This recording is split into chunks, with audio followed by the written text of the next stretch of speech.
This is Cashology by FMBO, a podcast devoted to the art and science of managing your money. It's like school, but your only homework is living your best financial life. Class is now in session. People are doing everything online these days, staying in touch with friends, checking the news, shopping, and banking. Our money, like so many other aspects of our lives, is now mobile. Today, consumers shop more on their phone than they do in store, and nearly 3/4 of consumers bank online or use mobile banking apps. So, how do we keep our money safe online? That's the question for today. Welcome, and thanks for listening to the Cashology podcast, hosted by your guide on the path to financial savvy, me, Julie Wyans. Today, I'm joined by FMBO's Chief Information Security Officer, Jeff Weeks, to help us talk about keeping our money safe online. Welcome, Jeff. Thank you. I wanted us to start this episode out, Jeff, with you telling us about some common mistakes people make online. You bet. Thank you, Julie. A lot of the common mistakes people make online really start with a user ID and a password.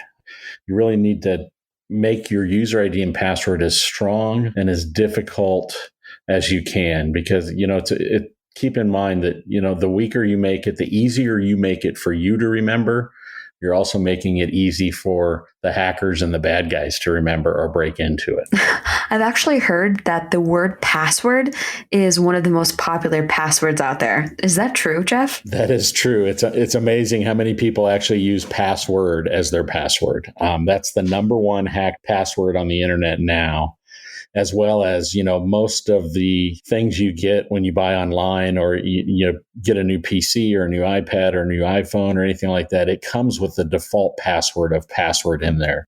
So it's either people don't change the password or they pick the password. So I would highly recommend against using password. Actually, we have another podcast episode around fraud protection. And one of the recommendations our guest made was to avoid using your actual personal information in your security questions for your online banking or really anything that requires security questions. That same logic could be applied to your password. I mean, in social media, you could say the name of your dog or where you went to high school, and that could be something a fraudster or a hacker could get access to. That is definitely the same advice for passwords. I recommend not using, we call them out of wallet answers. You don't want to use anything that a bad guy or a hacker can look up and get the answer to on the internet. My address, or I graduated from this high school, I graduated this year. Anything that the hacker can actually look up and find the answer on the internet, you don't want to use that as a password. That definitely makes sense. So other than making sure you don't utilize common words to yourself for your password, what other common mistakes do people make online? Yeah, the most common are they're using a password with all letters, and usually they're all like lowercase. Again, like I said earlier, you want to make it as difficult as you can on the bad guys. So when you're setting up your password, you need to keep it in the back of your mind is how easy is this password for a hacker to guess? So with that, we recommend using phrases as passwords. Mary had a little lamb, but within the phrase, you want to put some uppercase letters in there. You might want to think about replacing your I's in the phrase with the number 1. Or replacing your E's with the number 3. Another one we see a lot of is people replace the actual letter O with the digit 0. And then you want to throw some special characters in there, an exclamation point, an asterisk, an and sign. That just makes it so much more difficult for the hacker to actually guess your password. Jeff, tell me about two-factor authentication. What is it and why do we use it? Two-factor authentication is just another layer of security on your accounts, which I highly recommend two-factor authentication. Two-factor really boils down to something which is actually your user ID and password. And the second factor is something you have. So something you have is kind of like a cell phone or an email address or an iPad. And if the hacker, you go to log onto the website, you put your user ID and password in, the next thing you're going to get before you're granted access to the full website, your account, is, okay, we want to text you a code to your phone or your iPad, or we want to text a code or send a code to your email address, a one-time 6-digit Some of them use 8 to 12 digit codes, but you want to set that up. That way, when you log in with your user ID and password, the website is then going to actually send you a one-time 6-digit, 8, 10, 12-digit code that you have to then enter in before it grants you access. That way, the hacker, they're not going to have your cell phone or your iPad or your computer to receive that code. So they're kind of dead in the water if they don't get that code. I have to say, it is such a pain to use two-factor authentication, and it does take time, but in the long run, it will pay off. Yes, I agree. I get that's one of the biggest things I get from people is it's a lot of work, or it's very difficult for me to ask for that code and then put in the code. It's just delaying me logging in. And, I don't mean to be facetious about it, but if you've had to go through identity theft or somebody actually breaking into one of your accounts, whether it's the financial, Amazon, YouTube, or Facebook, you're going to spend 6 months to a year battling that. And it's kind of where I think, you know what, I'll take the extra 5 or 10 seconds to make sure it's not the bad guy coming into my account. One common mistake I've heard about is people using public Wi-Fi to access apps or entering their passwords. I tend to do that. I mean, I go to a coffee shop and study or do work, and I don't think twice about really what applications I use.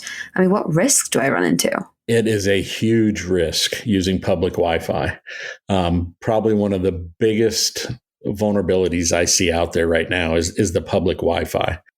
So if you connect at a coffee shop or an airport or at a Kinko's or a restaurant or something, and it is not secured, it's not asking you for a user ID and password to log in, or there's no lock on your screen, then that's a public Wi-Fi. And what that means is there's no security on it. So you could have a bad guy sitting across the parking lot or across the actual coffee shop just eavesdropping on your internet connection, which means there's tools out there that are free for him to download. He can watch every keystroke you're doing on a public Wi-Fi. I tell people when I talk and I do my presentations, you just need to be aware of what you're doing on a public Wi-Fi. Public Wi-Fi are not bad if you're careful about how you use them.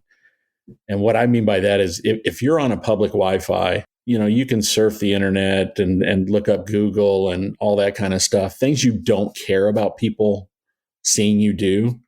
But what you never want to put in a user ID and a password to any website if you're on a public Wi-Fi. Oh, okay. I actually didn't realize that you had to actually use the applications on public Wi-Fi.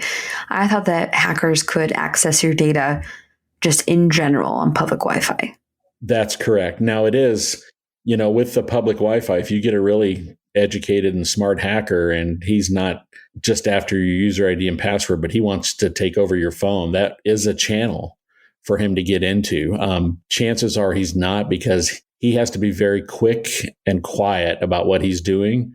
And for him to take over your phone or your laptop, it's going to take him some time and some effort. So they usually go with just the low-hanging fruit, which is just waiting for you to type in a user ID and password.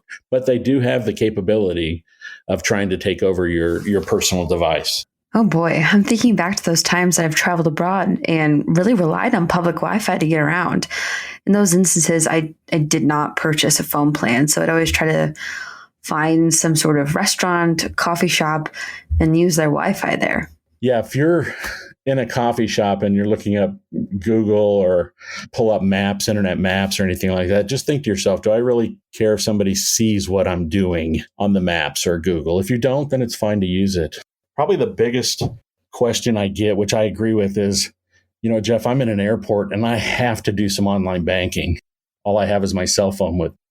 Well, in those situations, what I recommend is just going on your phone, turning your Wi-Fi off completely, and just doing your online banking or log into your websites through your phone network. That will secure it in itself, and the hackers don't have access to the actual phone network when you turn your Wi-Fi off. Okay, so you recommend just using data on your phone. Correct. This is one of those same instances like two-factor authentication that in the moment are pain, but in the long run, completely worth it to go through that extra step. Yeah, the identity theft, I've actually been through it twice myself by the nature of the job I do. And it's just not worth the time and effort of not being as secure as you can on the internet. Because the way I look at it is there's always somebody trying to watch what you're doing on the internet.